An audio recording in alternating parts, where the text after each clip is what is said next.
Hey, everybody. Welcome to this week's episode of Whiskey Wheels Wounds. As always, I'm Shawn, 9-year Air Force vet. And I am Steve, 22-year U.S. Army veteran.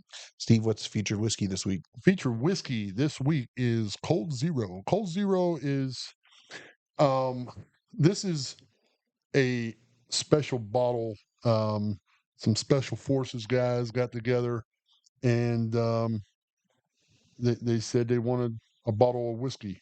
And so Cold Zero is veteran owned. And it's out of Cedar Ridge Distillery in Iowa, the oldest distillery in Iowa. And as we spoke before, a lot of the time, starting out in whiskey, you have to go to other distilleries and get bottles and things of that nature. And to make your own, it's totally fine.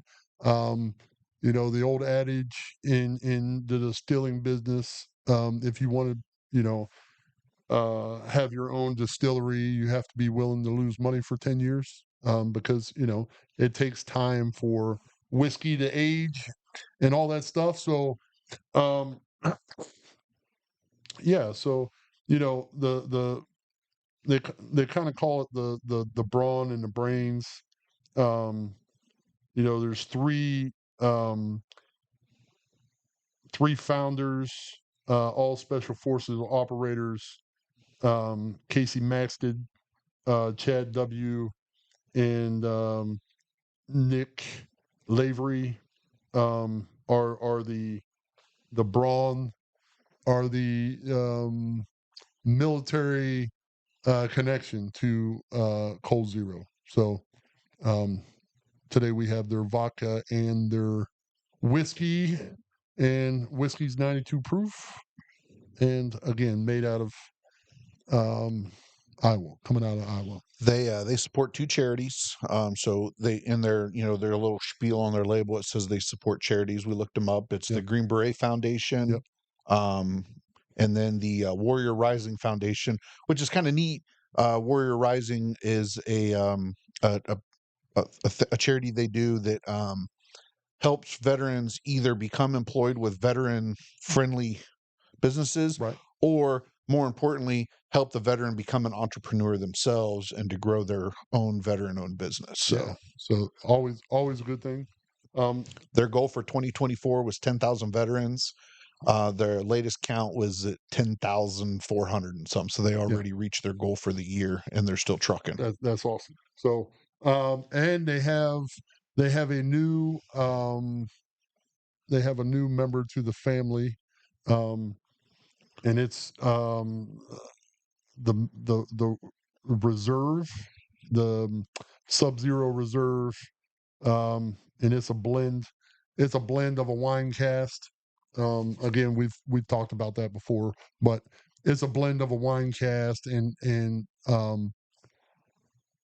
it's for metal, to to to give significance to the Medal of Honor. So So I didn't know what Cold Zero meant. So I okay, looked it up uh-huh, because, that's what I right, do. And from what I found, there's a couple of different definitions for it, but the generally accepted definition is Cold Zero is when you pull your sniper rifle out, it's already zeroed, so you pull it out and your very first shot hits target. yep, cold shot, yep. So Yeah, so that's the featured whiskey of today. awesome. So today's episode is going to be a little different. We are going to compare and contrast two, you alluded to them in a previous episode, two devastatingly bad black eyes that the United States got as a country, but two horrible gut punches that the veterans of those conflicts had to suffer seeing in the news, on TV, and on the world stage. Yep, And that is the fall of Saigon in 1975 yep, and the fall of Kabul in 2021. yeah, and I don't know if fall of Kabul is the proper, uh is that what is that's what widely reported. Hold on a second. I mean, in my and this is just me. the fall of Saigon, I mean, the North Vietnamese had, Sorry. So it's been called the takeover of Kabul. Um, it's on the evacuation side. It's been called the Kabul airlift. yeah, we call it the mass exodus. The Yeah. fucking get out of Dodge quick.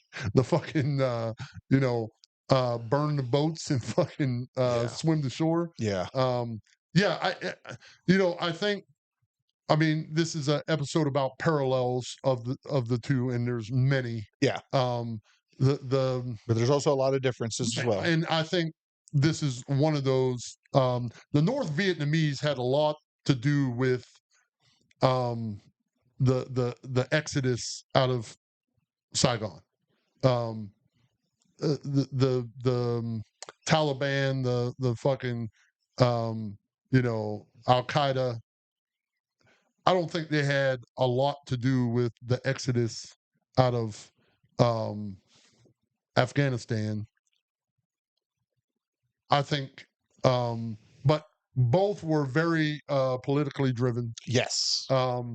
But I, you know, Saigon, 1975. It was under. Now, again, I say that with in the exodus of Afghanistan, 13 Marines died. So I don't say that with there was an opposing force pushing the American government out of uh, Saigon in 1975. There wasn't a opposing force pushing the American government out of Afghanistan. Yes and no. So the American government had already started the withdrawal, Right. and all their allied Right. partners. The thing that they weren't prepared for was how quickly the Afghan government was going to roll over and show their belly. Right. And that's what happened. The Right. Taliban came through in force in a matter of days and took over everything. And the American government wasn't properly prepared to be able to, Right. they thought it was going to take longer.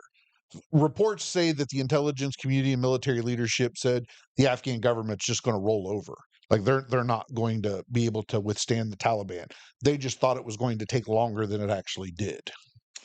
Yeah. To Well, give and up the ghost. this is not. I never served in Afghanistan. I never had direct contact with any, like like Duke did. I never went and had any sit downs with any sheikhs or It uh it was a for the similarities in the conflict, the differences between the two populaces was crazy. right. But what I was alluding to is I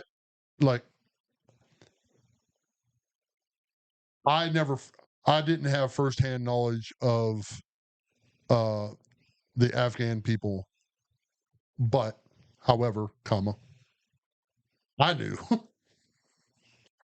I knew them motherfuckers, roll the fuck over. You know what I mean? Yeah. Like, that's what I was alluding. Common sense. I mean, with just a little bit of knowledge of scenarios. Yeah. And I'm nowhere near the intelligence community. You know what I'm saying? Yeah. So 20 years in Afghanistan. Yes. In 2020, I believe, is when then President Trump signed an agreement with the Taliban Mm-hmm. to withdraw from Afghanistan. Mm-hmm. I don't in my brain, I don't understand why we sit down and sign an agreement with a terrorist organization we've been fighting for 20 years to do a withdrawal from a country that the terrorist organization isn't even in charge of so that was part of the problem. The Afghanistan government was like, fuck you. We weren't part of this. You made this back alley deal without us knowing. We're not going to stand for it. Like, it just seemed, and this is not a knock on the president at the time because all presidents do shady shit like this because it's political and all that. Because as when we go back, we'll see that Gerald Ford was a big problem with the Saigon. Right. But it didn't make sense to me why we would do an agreement with the Taliban, um, except for the fact that they already knew that the Taliban was going to be the ones running the country, and the Afghan government and army that we had spent 20 years and billions of dollars to equip, outfit, train, and help stand up was going to crumble to dust. It was basically 20 years of wasted lives and money and time to just hand the fucking country back over to the same jackasses we took it from. Right. Be that as it may, it still happened. So they made the agreement. Joe Biden took over, was going to stay with the original agreement. His commanders in the Pentagon and stuff were telling him, hey, we need to extend this out. There's a lot of things going on. We have a lot of stuff going. He was hard and firm. No. 2021, the Taliban. So there was the agreement that was in place was that the Taliban wasn't going to do certain things, and the U.S. Military wasn't going to do certain things. Right. The Taliban said, "Go fuck yourself. We're going to do what we want to do anyhow." And in May, they started ramping up their attacks and just taking over district after district after district. Right. And that was when the U.S. was like, "Oh shit, this is fucked. We got to figure this shit out." So from May to August, it was a mad dash for allies and the U.S. to get everybody out of the country they needed to get out. They were also trying to get out at-risk Afghans and also, Terps, anybody that helped the U.S. Mhm. because they knew the Taliban was going to torture and kill because, that's how that shit rolls. So the timeline got all fucked up. And then it was a whole bunch of, the Spider-Man meme where everybody's pointing at everybody else. So it was a giant clusterfuck. So everybody was trying to get, like, we gave Bagram back. Mhm. That's where I was at when I was in Afghanistan. That boggled my mind. At least the Russians, when they left Bagram, they dropped 1 million fucking landmines everywhere. We're just like, here, have the keys. Bye. See you around. Toodles. Au Right. revoir. There's photos of fucking Taliban fighters riding Humvees through the streets of Kabul. Come on, man. That's rough. Yeah. That would be like watching, or seeing pictures of the Viet Cong driving Jeeps through Saigon, Yep. with it just, I don't know, man. It was rough to read all of this. But they got everybody to Kabul to the airport and they were trying to airlift everybody out. And the Taliban were just getting closer and closer and closer. And then you get to the pictures where, the C-17's taken off and civilians are trying to hang on to it and Yep. things like that because they just couldn't get everybody out in time. Right. You flip that to Saigon. 1973 is when the U.S. military pulled out of Saigon. Uh-huh. So there was a treaty in place with North Vietnam. Between 73 and 75, the North Vietnamese said, again, fuck your treaty. Right. And they started overtaking the North or the South, and the South couldn't withstand the brunt of everything coming at them, and eventually got to close quarters combat fighting in Saigon. And at that time, there wasn't a lot of U.S. presence there. So, State Department, embassy officials, things like that. Mm-hmm. The plan was to take everybody to the Dow facility, get them on an airplane and fly them out. Well, the Vietnamese bombed the dog shit out of the runways. So they couldn't escape, hence why the helicopter extraction took Right. place. I got to give it to the ambassador at the time, Martin. He tried vehemently to get everybody out of there.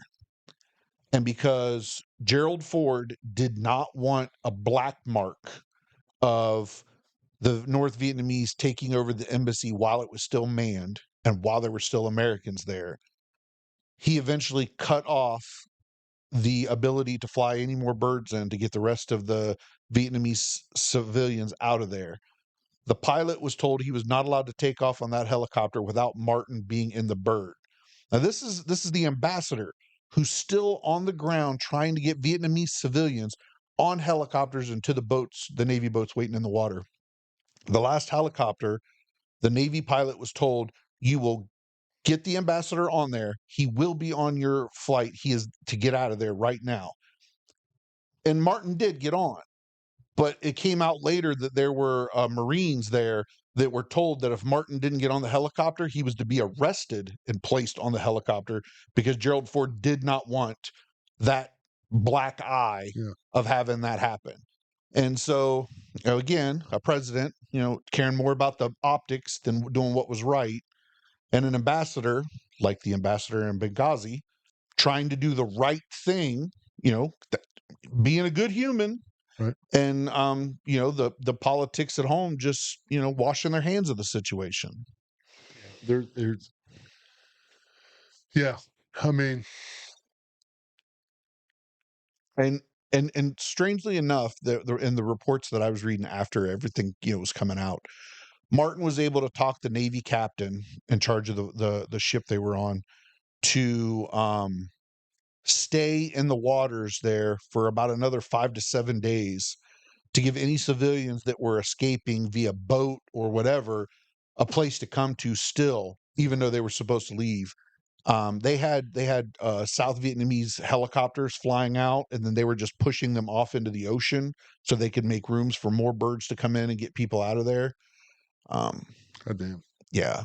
So the iconic photo of the people going up the staircase to Right. the so that was an Air America Huey. Um, by the way, I know that it's not factual, but that Mel Gibson movie with Robert Downey Jr., Air America, is fucking great. I don't know if you've ever seen it, but it's great. Anyways, so the Air America Huey, everybody that you see in that photo, it wasn't US citizens, it was all civilians that were either closely working with the US or had visas or whatever, Mm-hmm. and those were the ones they were trying to get out. Um, that photo was taken by a UPI journalist sent to the Tokyo office. He included that this wasn't an American, it wasn't embassy staff, it was civilians.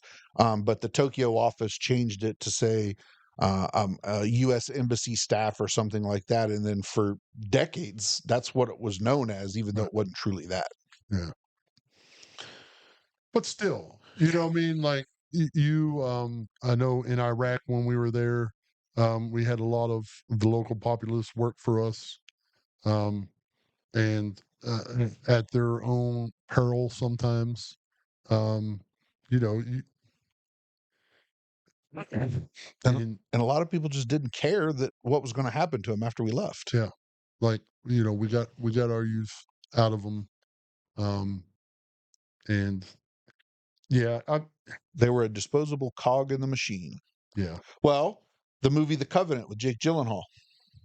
yeah, I think he tells I think it was the captain, um, I wouldn't have to be doing this if you would have, if I have to keep my word to him because you couldn't keep your word to me yeah, or whatever it was, because they just they don't care.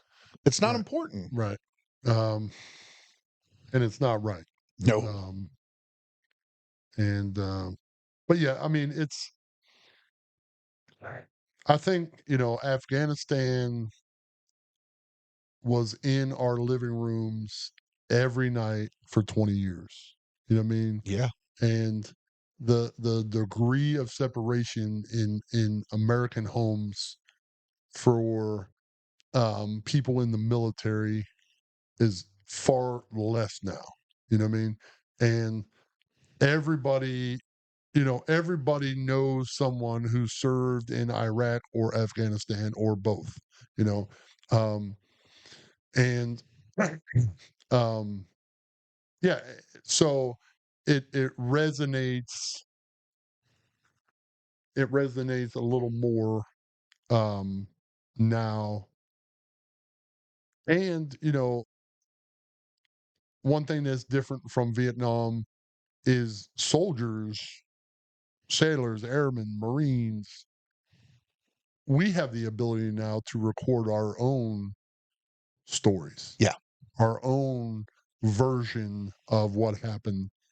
The amount of documentaries that have come out um, about Afghanistan, about Iraq, about you know the the the amount of firsthand footage of people um, that were doing day-to-day operations with cameras rolling. Um, Restrepo is a great one yeah, that great. Yeah, shows that yep, guerrilla style yep. recording. Right, and the Korngal, which is Korngal and Restrepo is like um, blended together. Because Restrepo was in the Korngal Valley. And, yeah, that's what makes people identify more with the reason we were in Afghanistan and the reason we were in Vietnam different, Very much so. right? And right, wrong, or indifferent. Um, if a lot of people drew the line from New York City to Afghanistan. They drew a line from New York City to Iraq. Um, right, wrong, or indifferent. Um, you know, a, a lot of people didn't know where to draw the line. Why are we over in Vietnam? Why? You know, um, and not not as much information coming out in 1965, 1970, 1975. Not a, And now. all you ever got was the official stance. Yeah, yeah. And that's what the news got. They got the little boop boop boop boop. Yep. I mean, they got that shit. Well, in the movie Good Morning Vietnam with Robin Williams, they show how they censored what was Right, released and what wasn't. right. So, I mean, there was censoring going on Yeah, yeah, before official statements were released, yeah. and journalists didn't have the access that they have now. And They had better integrity then, but they just didn't have access. right. And you know, in hopes to keep the morale of the troops up, AFN didn't want to say, hey, you motherfuckers are getting slaughtered every day. Even though, They saw it.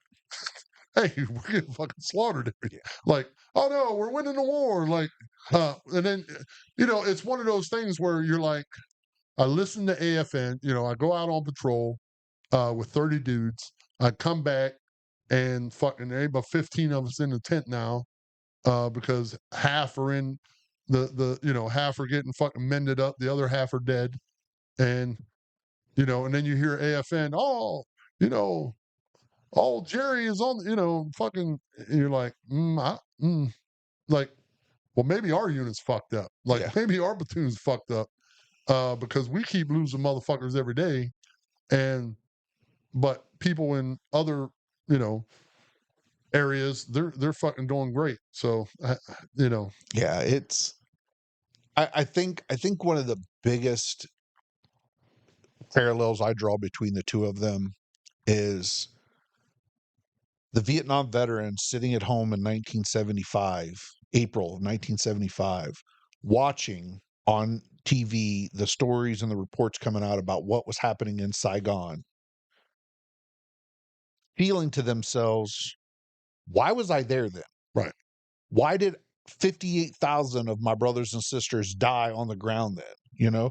Not to mention the next 40 years of pain and suffering those guys were going to endure. They didn't even know was coming around the bend. You know what I mean? From, Agent Orange, all the shit that was dropped on them, not to mention the mental health that wasn't treated properly. But they're sitting there and they're watching and they're like, and it's raw and it's visceral. Yeah. Like, why? I was there for, however many. I got drafted. I got sent over there. Something I didn't want to do, to fight Right. people I didn't want to fight. Right. For what? And even if it was a just cause to go over there in the beginning, it was a waste because we ran with our tails between our legs. If And now you look at us, and we're sitting at home watching the news as Afghanistan and Iraq vets, and we're watching Afghanistan unfold the way it's unfolding. We're having that same visceral reaction. Yeah. Why? Yeah. Why was I there then? Why did what we do even matter? Why was it a complete fucking waste for 20 years? How many guys did we lose? How many guys are coming home? Because now we know the type of mental health they're going to endure from their time, and the problems they're going to have, toxic exposure, right. because we were just, burning what the fuck ever. Plus, the environment over there wasn't like OSHA standard anyhow. So, guys are just sitting there and they're watching this unfold on the news. And now, because veterans have a voice, a lot of them are speaking up, saying this is fucking wrong. Yeah. This is Saigon all over again. And I understand why they feel that way, because that's how I felt watching those C-17s take off and the statements that were coming out from the government. I'm like, you guys are fucked. Yeah. And like, and your service, you would think your service would prepare you for that, like, guys that served in Vietnam on Hamburger Hill, um, it took 10 days, I think, to um, summit Hamburger Hill. And once they got up there, they were told to fucking give it up. You know what I mean? It's the same. You know what I mean? Like, that's the same thing. You fight for a piece of land, right? And then you have to. All right, good job, guys. Now let's give it up. Um, it's a matter of mindset. Well, Um, to piggyback on that piece of land real quick, it just made me think of it. I know that MacArthur has varying opinions of him, but they gave up the Philippines. He said he was going to come back. yes. And he came back. No, it feels like from the end of 1945 to 1975, there was a huge difference in military or American um word. Like, we say we're going to do something, we're going to do it. Yeah. And then from 1975 till now, it feels the same. Like, I don't feel like we have learned anything from Vietnam to now as far as how to combat what we combat. Right. It just feels like during World War II, if America told you they were going to beat the brakes off of you and you weren't getting shit, you weren't going to get shit. Right. And now, we spend 20 years trying to stand up a country that fucking falls in a matter of weeks. I don't know. And the taking land, giving it back thing, just, I don't know. yeah, but that's the thing. Like, we're really good at taking land. We took Iraq in 22 days. And then fucking that's when the fucking fight started after. You know what I mean? Yeah. Like, hey, United States military, we want you to take Iraq over. Roger that. Yeah, we're real good at shock and awe. 22 days, we're sitting in Baghdad, fucking Saddam's on the run. All right. Now that we got it, now we want to win these motherfuckers over and make Iraq a fucking democracy. You bring that up. That's funny. I read in in one of the articles I was reading that the U.S. government didn't understand the populace in Afghanistan, so they devoted a lot of time and money to um, projects to make things better. Schools and roads and shit like that. But the Afghani populace didn't give a shit. Yeah. Like, that wasn't something that was important to them. Yeah. So you can't use your Western train of thought in an environment that doesn't give a fuck about those types of ideals. There's different things. I don't know I'm missing a cell phone if I never had a cell phone. I don't know fucking color TV is fucking the greatest thing ever if I've never had one. Right. You know what I mean? And I think a lot of that was the same in Iraq as well. Yes. They didn't understand what was important to the populace. Yeah. So you can't use. We needed more people who were subject matter experts about the populaces to help dictate policy and a path forward. Because I was a civilian contractor in Iraq. I was one of the last ones to leave Baghdad at the Victory Base Complex, Camp Liberty, in December 1st, 2011. To to put into words what I saw when we left and what the Army was handing over, because it was cheaper to just hand it over Yeah. than to pull everything out of the country. Yeah. There were 23 1,000 man LSAs. Each one of those LSAs cost $3 to $5 million to build. Mm-hmm. We gave 23 of them away. Yeah. Motor pools packed full of POVs, just regular civilian vehicles, not to mention the military equipment that was left behind. Hell, the Taliban was running roughshod through Kabul heading towards us as we're leaving with M16s and M4s, Yeah. on Humvees. Like the shit that we just leave behind Yep. is, it's just, I don't like. So when I was in Bagram in '04, they were still clearing it from all the mines, Mm-hmm. and a lot of the Russian shit was still there. Most of that shit was destroyed. Right. Like at least the Russians did scorched earth when they left in the 80s. Right. We're like, here, we're not only going to not have all of our guns, have all of our ammo, have all of our structures, have all of our vehicles. Here we go. Now we've spent 20 years, $90 billion. We've not accomplished anything except better equipping you. We just leaped you forward 20 years in fucking technology. Yeah. Oh, yeah. The pain and suffering that veterans of Iraq, Afghanistan, and Vietnam have had to endure, not because of the combat or the conflict, but because of the way that your government at home handles things Yeah. and the message that's sent out. And yeah, because I go back to, and again, I know this is Iraq, or excuse me, Afghanistan, Vietnam parallel, but in There in are similarities between Afghanistan and Iraq. oh yeah, and in May of 2003, we're sitting in Baghdad, and it's like everybody in the streets are waving white flags, because they don't, they don't want to fucking die. And now, right, wrong, or indifferent, them 22 days from fucking Kuwait to Baghdad, did civilians die? Yes. It's Um, war. right.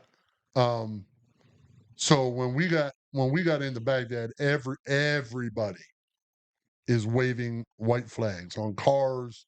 It's the most surreal shit you've ever saw. Fucking everybody is waving white flags, and you're like, here it is, and then as they're like, all right, we're going to take you guys out and we're going to bring in units. Like we can't have the war fighters, and I'll use air quotes, we can't have the war fighters winning hearts and minds. Being the occupying force. Right. Right.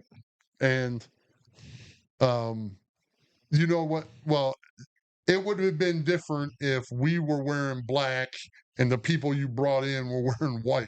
Right. But that wasn't the case. We were wearing camouflage. The people you brought in, they're wearing the same fucking camouflage, To the populace, there is no difference. There is no difference. Now, they will pick out your patch. And, Marines don't wear patches. Air Force don't wear patches. You know what I mean? The Army units, they'll pick out your patch and they'll fucking tell you. And they can tell, the difference between they knew the difference between our green patches and the other part of the third ID's tan patches. And but yeah, but on the surface, if you're putting in place people that look like me, that's the big thing. The catchwords nowadays, people that look like me, an army guy. An army guy is an army guy. They don't give a fuck. Um, and instead of like keeping the country on lockdown for a little longer and then in place the government and then start slowly taking restrictions out, they're like, all right, this is what we're going to do. You guys are going to patrol the streets. We're going to let the fucking populace do whatever the fuck they want. And, you know, And that's what, and then at no time from 2003 to the surge in 2007 did they fucking flip that switch back on and say, all right, go get control again. You know, you know what I mean? Yeah. And it was the same way in Afghanistan. You know what I mean? Afghanistan being, uh, the terrain being a huge factor in Afghanistan opposed to Iraq. Um, but yeah, like at any time, you can flip that switch on again and say, okay, go take, and they could have did it in Vietnam as well. You know what I mean? Like, hey, all right, currently right now in we have 2,500 troops in Afghanistan. That's what we said we were going to draw down to before we all left. Okay. And there was talks about sending more troops over to have more troops on ground to help secure while, oh no. No, they did. They ramped up to almost 8,000. But that was only at the very end to get everybody out. It wasn't to go out and put people in their place. It was, we need more security. So we, yes, I get right. So we sent 5,000 more troops over. You know what I mean? yeah, for defense. At the peak of the Afghan war, there's 100,000 troops. Yeah. You know what I'm saying? That's what I'm saying. Well, and the other thing too is we were so cocky and full of ourselves that we were going to do something that no other major power had done in Afghanistan. Right. The Russians came through, and let's face it, 1970, 1980s communist Russia, the Soviet Union, Yeah. much more ruthless than we are. Especially, they were more ruthless than we are in that time frame. They're definitely way more ruthless than we are as a country, comparative to, the US in the 2000s versus the Russians in the 70s and Right. 80s. I agree with that. And they let dudes on horses and sandals and man dresses beat them back into the Stone Age. Right. So to think that we were going to come in there and do the same thing, it just showed how cocky we were. Right. And it was the same thing in Afghanistan or in Vietnam. In the scene in We Were Soldiers, where Mel Gibson's reading the French account of what happened. Right. Nothing changed. Right. Like we didn't learn anything from the French Indo War and the things that led up to being in Vietnam and then up to and afterwards. We didn't learn anything from that while it was going on, and we damn straight didn't learn anything from that when we went to Iraq and Afghanistan, because the same thing happened in both countries. And it seems like, yeah, the politicians are cocky because they're like, well, we have the most powerful military in the world, so we'll do this lickety split. But what does having the most powerful military in the world mean? You know what I mean? Yeah. Like, the 85 Bears has the best defense in the history of the NFL. Okay, that's, we can throw the Ravens in there. I'm not here to debate nobody, but I'm just saying for this example. I hate the Ravens, so I'll co-sign the 85 Well, Bears I'm just all day saying long. 85 Bears, you can throw Steeler defense in there. I mean, okay, any of the best defenses in history. The best defenses in history are attacking defenses, right? They put fear in you for attacking. None of them were good playing prevent defense. Yes, you're right. You know what I mean? None of them were good. We're like, all right, no pass rush, soft corners, deep. Yeah, that ain't how we play. We play fucking attack defense. So that analogy is the United States military is the most powerful military on earth when we are fucking attacking.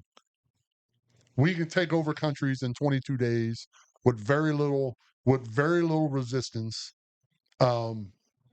Well, we give the Desert Storm guys shit because of their 100 hours.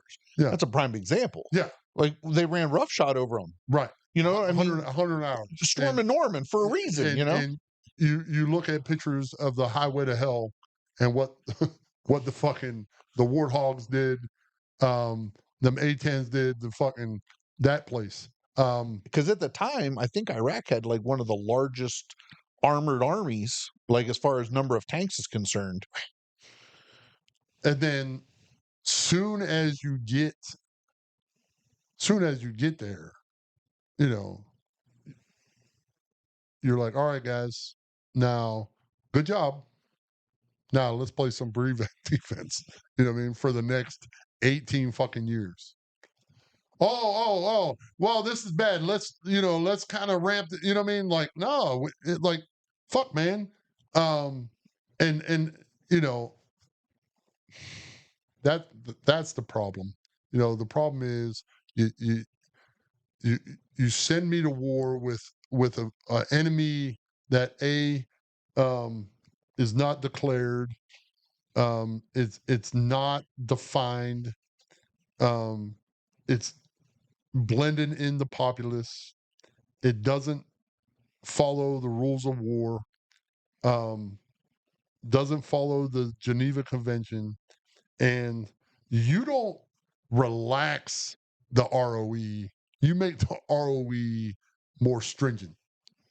Well, and I was thinking of the ROE at that moment. We had stricter rules of engagement for 18, 19-year-old kids fighting an embedded enemy in a populace that didn't want us to be there Yeah. than we have for cops on American streets. Right. Facts. Yeah. Like what Facts. I mean, you can't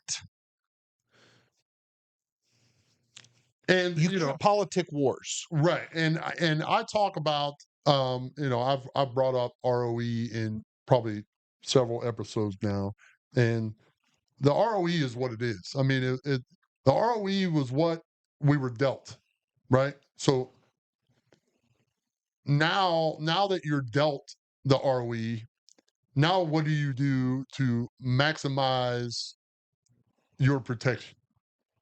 You know, now you have to drill things, ready up drills and things of that nature, so that when it does come time to move that selector switch from safe to semi and get wide eyed in the rear peep sight and be a steely eyed killer, you're going to do that without fucking hesitation. You know what I mean?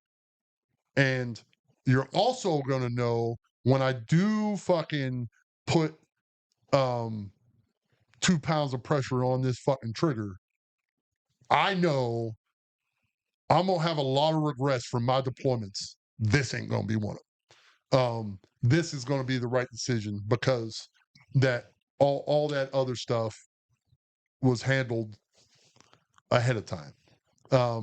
So yeah, I mean, the ROE is what it is. It's the politics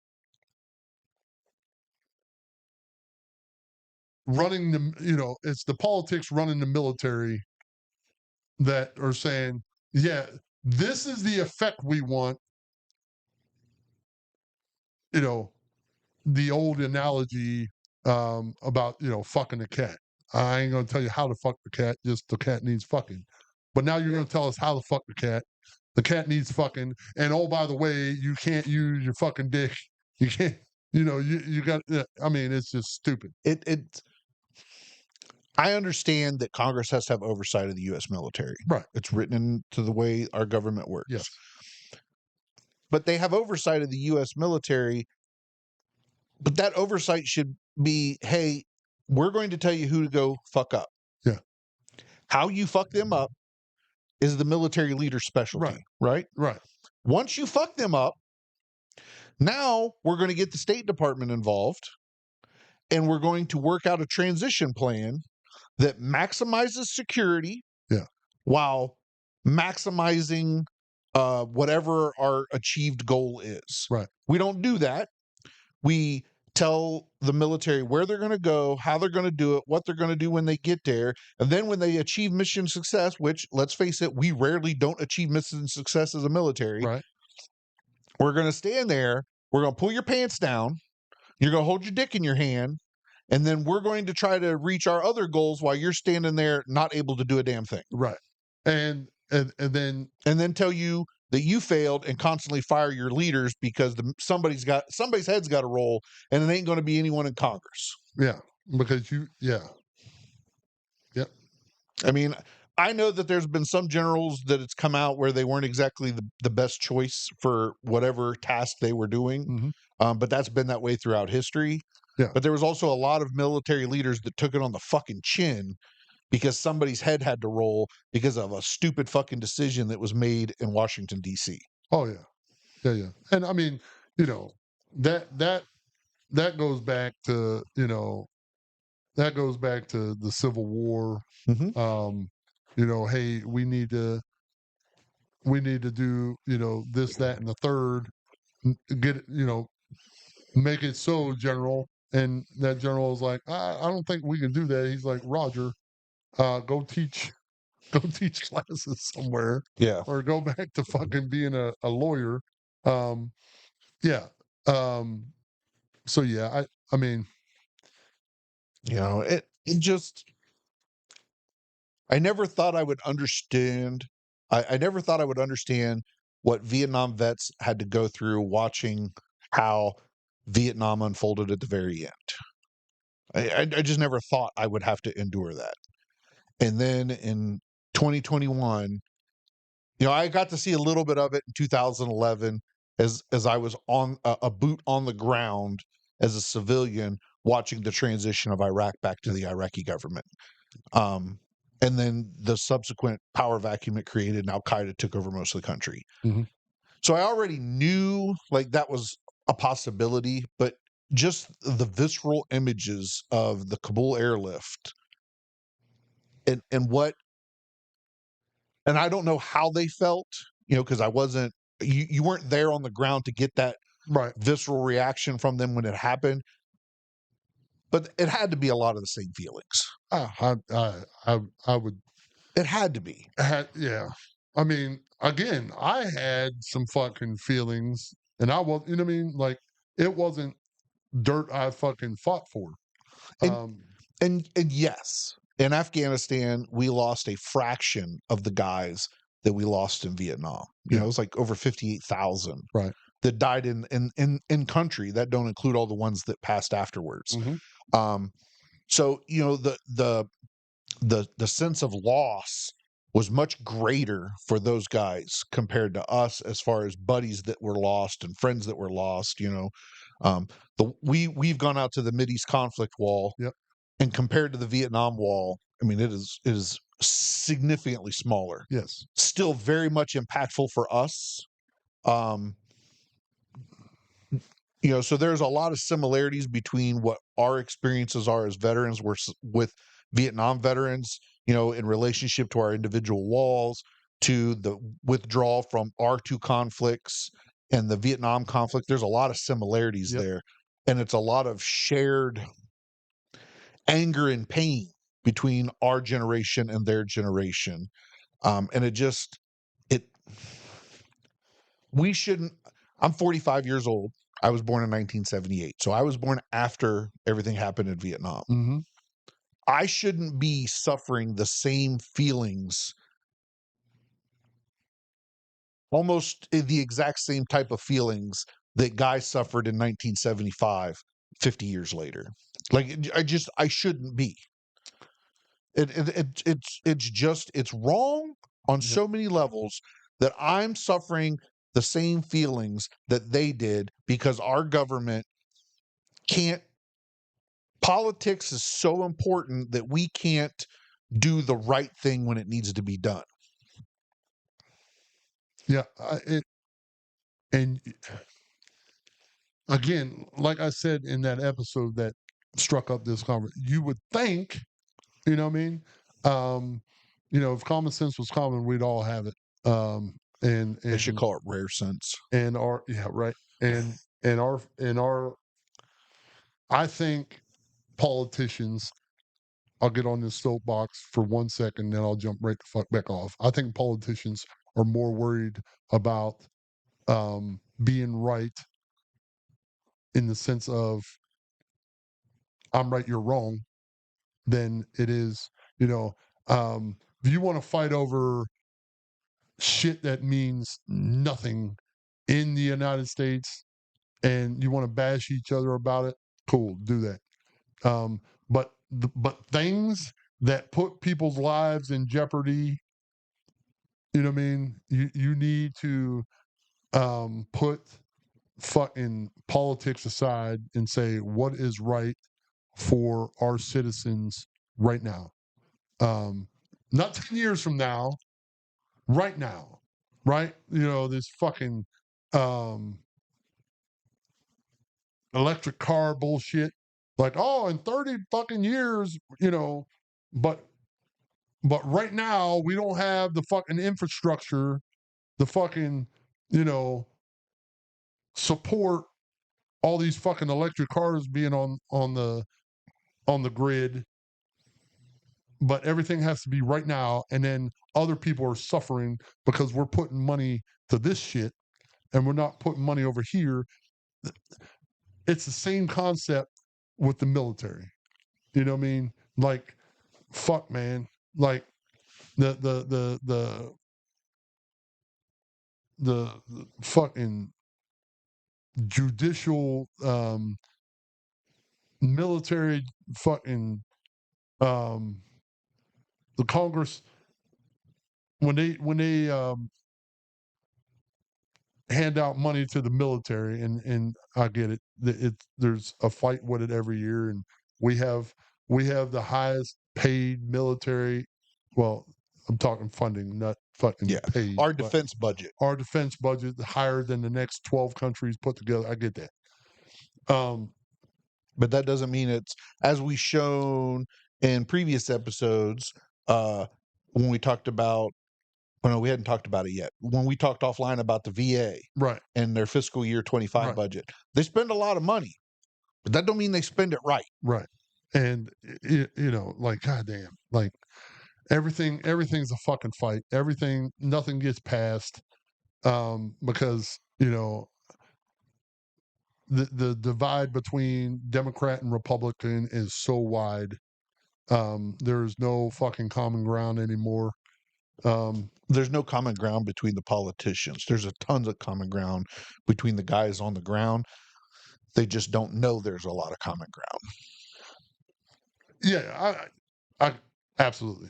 Um, but yeah, every time you turn on the fucking TV, um, Denzel Washington said, um, if you watch the news, or if you don't watch the news, you're uninformed. If you do watch the news, you're misinformed. I mean, he ain't wrong. I mean, you know what I mean? Yeah, So, and you're like, well, goddamn, we're damned if we do, we're damned right? if we don't. So, yeah, so it's one of those things where, um, you know, I hardly watch the news, rarely watch news anymore because, you know, it's all one sided depending on What network you're watching? which network you're watching, and I don't particularly like that. Like fuck, man, like give me facts. I don't care if you're Republican. I don't care if you're Democrat. Give me facts, not some facts, all the fucking facts. So if you're CNN and you want me to vote for Kamala, give me all the fucking facts and let me pro and con that shit and say, oh, okay, this her pros are great. Some of her cons not so great, but the pros outweigh her cons. So no, you're just giving me all the pros and none of the cons. And then I got to go on Facebook and watch all these other motherfuckers give cons that don't fuck, you know, there may be a little smoke, you know what I mean? Yeah. And the same way with fucking Fox News. Yep. You know what I mean? Like if you want like as an American, you should give me the whole truth and let me decide what fucking candidate. Don't be my ex-wife and stand on your mountain of righteous by not telling everybody, this my husband's the worst thing ever. These are the 10 things he does, right? And don't say these are the 8 things I did to provoke that mother. You know what I mean? Yeah. Like To just caveat, it's sad when the Daily Show with Jon Stewart is the most unbiased right? news we get You know what I about mean? politics. And Yeah. yeah, but yeah, it's like fuck, man. Like everybody thinks the American people are fucking idiots. And we show them that we are every day. Yes. Oh yeah, yeah. Because we take fucking shit that don't. We take fucking. Oh, there's a boxer in the Olympics with an XY chromosome, so she obviously has a dick. She obviously is a man. She's obviously fucking beating up fucking females, and you're like, Jesus fucking Christ. But I will say that because of that, the Ike Turner and the Chris Brown memes have been on point. they have. I mean, I'm just saying. however, just because you have an XY chromosome does not mean you have a dick. Yeah. Does not mean you're a man beating up on women. Fuck. But, and I will say this, if you, because you have an X chromosome, have more testosterone than a woman should have in competing in the Olympics, you should not be able to compete in the. That don't make you a man. That don't make you a cheater, right? That just means you have more testosterone because you're an anomaly. Yeah. Well, or anyone who's gone through male puberty and then transitioned afterwards. No amount of subsequent hormones are going to negate the biological advantage that male men get going through puberty. Right. Your bones are denser, your bones are longer, your muscles, everything's just different. Jenner said that same exact shit. Yeah. She said, listen, like, I hit a golf ball still as far as I did when I was a man. You know what I mean? Because And I would just like to point out that if anybody thinks you're transphobic, you just referred to Caitlyn Jenner as a she. yeah, Yeah, because we're not anti-trans people. Oh, no. We're just pro common sense. Yeah. Yeah. And then, if you want me to, here's my thing. And I'll jump on again. I'll jump on the soapbox. I'll jump back out. Like, if you want me to treat you as a woman, right, and you wear a dress and you were previously a man, but you've lopped off your fucking C&Bs, I'm down with you. I'm down. You know what I mean? Like, if you wake up to, like, there's a bodybuilder, there's a Netflix special, a bodybuilder, not bodybuilder, weightlifter. Like, he wakes up, he's like, some days I wake up, I want to be a man. So I wear my man shit, I go out, and fucking people call me a man. So what? Other days I want to be, no, bro. No. And then he's like, when I was a man power lifter, I was, 5th or 6th in the country. Now that I'm a woman, I'm breaking all these records. No, that ain't how it works. Yeah. Make make the effort. Yep. Right? Me and Chrissy have, there are people in our family who has transitioned, right? And you have done the work, right? Like, tomorrow, if you say, I think I want to be the other thing again, no, because you've had surgery. You know what I mean? And it doesn't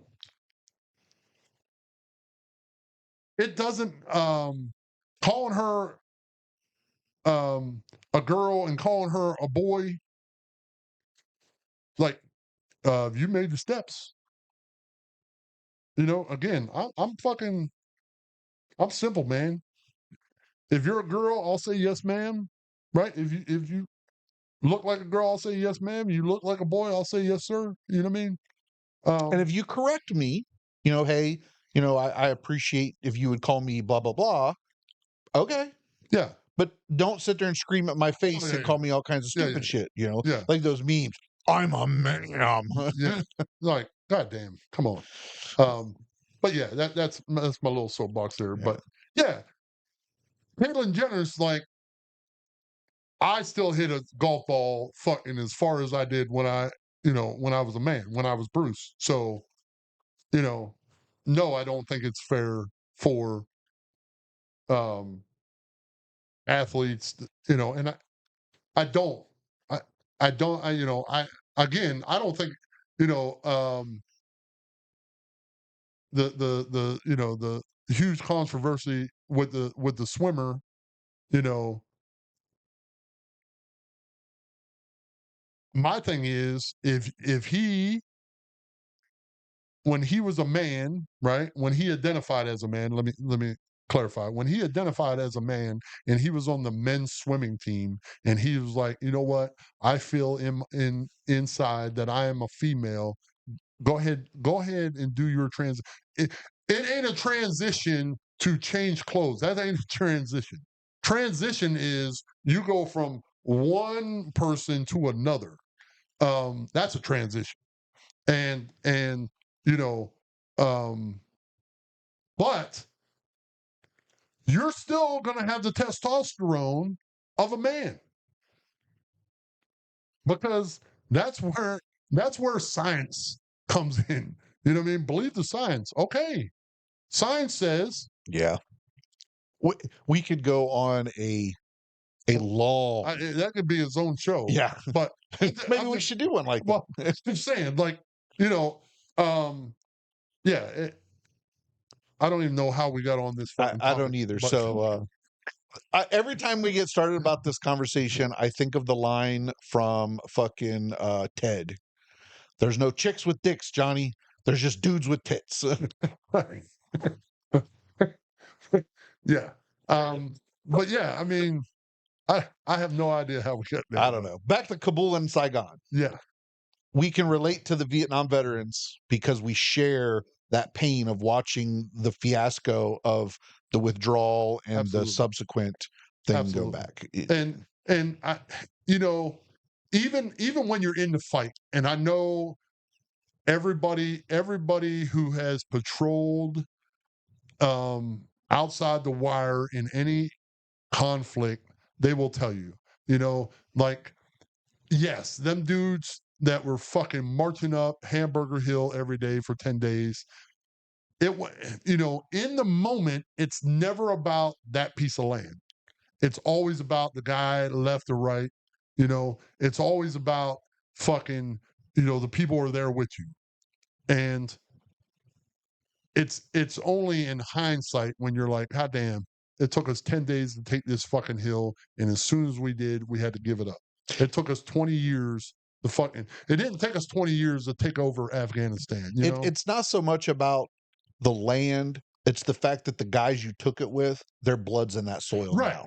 Right. And I mean, and then you got to say, well, were was it were we going to turn Afghanistan into Germany? Where we can just go to Germany, you know, was that the um is that the goal? Was that what I mean? Um we gonna turn it in Korea where we can just fucking grab our passport and hey, you want to go to Afghanistan for a week? You know what I mean? Um Answer should always be no for that. Um I fucking would love to go to Iraq. I would fucking love it.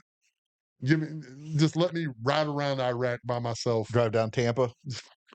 I, man, I would fucking love it. I absolutely fucking love it until all them little kids start running at the truck saying, "Daddy, Daddy, Daddy." No, I'm just bullshitting. Uh, I could just imagine a half Iraqi you. Oh yeah, my God, that'd be yeah, crazy. um, yeah. There would be none. I know. I'm just saying, I could Absolutely. imagine, Um, but I don't know. remember that video that was going around of that little heavy set kid that was walking along the side of the roads, and Oh, they put that music to it. Like I could see that being your kid. You yeah. know what I mean? Just fucking But yeah, I would love, absolutely love. Like I looked into me and Chrissy going to uh Korea. God damn, the prices of that shit. Oof. I don't know how some of these motherfuckers just go world travelers. Oh, Uncle Traveling Matt over there, fucking uh, Ireland and Scotland every fucking year. But I'm like, Here's the thing I don't get. I get that there is a what we call it Sergeant Major money, yeah, yeah. but Sergeant Major money split up over three ex-wives, and he can still go traveling the world.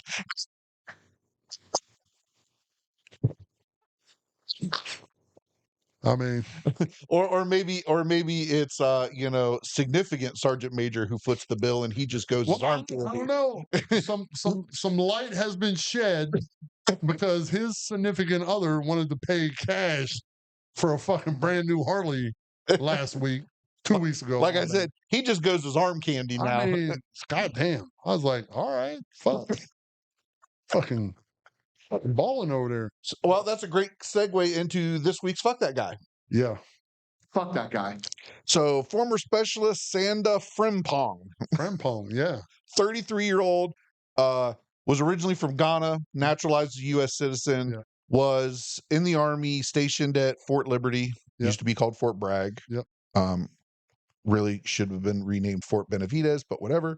Uh, Anyways, this cat and three co-conspirators were over a couple of year period running online romance scams Yeah. and ended up bilking their victims out of $350,000. What is bilking? I know what bilking is, but Uh, why? I've never heard the word bilking. okay, sorry. Is it supposed to be milking? No, No, no. milking's the word. Uh-huh. I'm pretty sure. I mean, So that, no, it no, no, says no, no. no. It clearly says bilking. Oh, it says it in there? Yeah, right there, Oh, built. You said that on your own. yeah. That is in your fucking vocabulary. Bill, obtain or withhold money from someone by deceit or All without right. justification, cheat or defraud. Have you ever heard bilk? I've never heard bilk. Okay, but you, as we discussed earlier, I'm Pat Summerall. Yeah, yeah. You're John Madden. Most certainly. You run on emotion. Yes. I crawl into deep holes of figuring things out. Yeah. I got that, but So I bilk- read a lot more than you bilked. do. I've never heard of bilked. Oh. I've heard of milk. Like maybe I've heard milked. Yeah, I've milked that for all it's worth, right? That's the Yeah. And you're thinking maybe it should have been built. I mean, all right. You learn something new every day. Yeah. But all I didn't even know that's what it said in there. It does. Yeah. I Bilk- see it now. Yeah. Old Frimpong, he's a bilking motherfucker. That'll be his road name. Built. So, anyways, this cat, while he was at Fort Liberty and an active duty specialist, E4 Mafia, Huzzah, he committed these crimes. He was sentenced on April 11th in federal court, 3 years of supervised release, and well, he was sentenced to 40 months in prison. Yeah. 3 years supervised release and pay restitution to his victims according to court documents. Yeah. In the court documents, they only refer to his co-conspirators as first and last initials. So they might be underage. Maybe they're his children. Or they're not of citizens. Or they're informants. Oh, well, yeah. You know, they might have signed deals to, hang it all on Frimpong. Snitchy. I did one of the scenarios that the the prosecutor laid out was there was a widower in New York. Yeah. Frimpong pretended to be a female online. Got $6,500 from this cat because they needed to pay Canadian customs to get gold that was left to them by their father. And then this is the best part. Frimpong told the person, you need to get a hold of the Canadian customs agent named Sanda Frimpong to get the money to him. Like, He wasn't even trying to hide it. You know what I mean? Like, and look, people, don't give money to people over the internet. Yeah. Okay. My wife has been scammed twice now. And both times when I found out, I looked at her and I'm Right. like a cursory glance on this baby would have told you a lot. Yeah. Luckily, it wasn't to any significant amount of money. It's just, and so the movie The Beekeeper, Yeah. it's a prime example of why you don't give money to people when they call you over the phone or click on links Right. or things like that. Like, you can't have scammers if people don't buy into the scam. So please Right. don't buy into the scam. Right. And yeah, and I just dropped $1,000 to motherfuckers.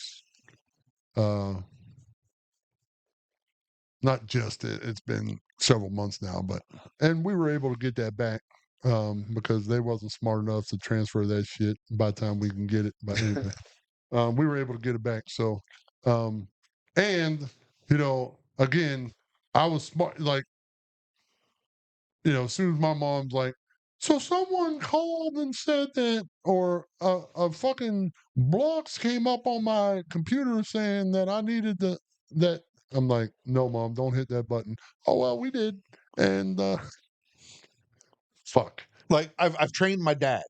Now he calls me. yeah, Hey, I just got this email or I just got this text message yeah, or this is the phone. I'm like, give me 1 second. I do a little Googling. Delete that shit, yeah, Dad. yeah, Delete it. right, Like, be done. um, Because he would. right, and like ours was mine was a friend of ours in the association.